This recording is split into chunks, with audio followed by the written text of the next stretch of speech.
Metering modes. We've all seen the setting in our cameras, but what are they? What do they do? Today, I'm going to explain all of that. Hello, I'm Noah from Anything Cameras, the channel that focuses on helping you improve your filming and photography.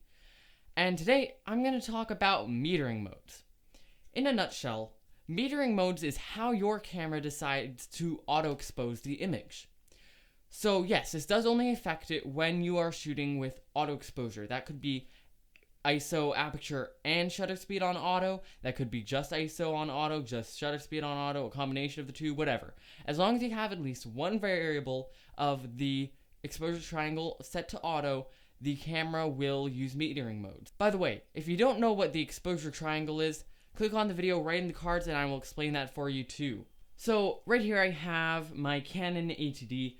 And I'm just going to go to the quick menu here, select the metering mode, and here we can see the 4 different metering mode options. So as I said, metering mode tells your camera how to auto expose the image. So you can get an idea of what these different modes do by looking at the little images that they have on the setting. So for example, if we go back to evaluative metering, we can see that there are little lines and then a dot, and most of them are in the middle. And that makes sense because evaluative metering will take most of the frame, depends on your camera and if it's mirrorless or DSLR. And in this case, it's a DSLR, so it will take most of the frame, mostly in the middle, and it will look at all that area and average out the different exposures that it sees to determine what the correct exposure is.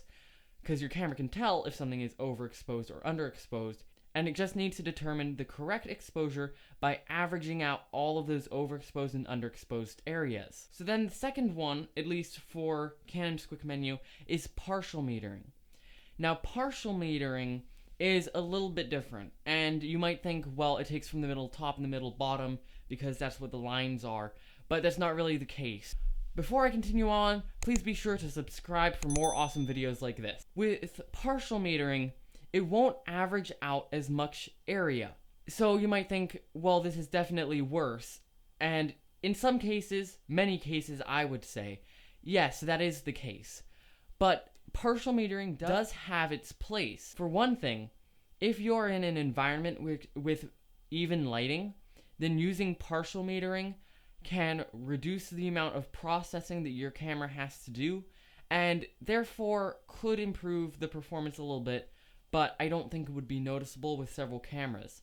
So at least between those two, I wouldn't use partial metering. The next one is spot metering. This is where the camera just looks at a single spot. Generally, you can set the spot, and it will look at that spot and just base its exposure off that one spot. So that spot will be perfectly exposed. However, something else might not be quite close enough to fix in post. Whereas with evaluative metering, it will average it all out, so it will be more easy to recover in post-production. Again, if you have even lighting here and you really just need the image to be correctly exposed for one spot instead of with something like a landscape where you need the sky and the ground exposed correctly, this can be very, very helpful. And the last metering mode is center weighted average. This is very similar to evaluative metering.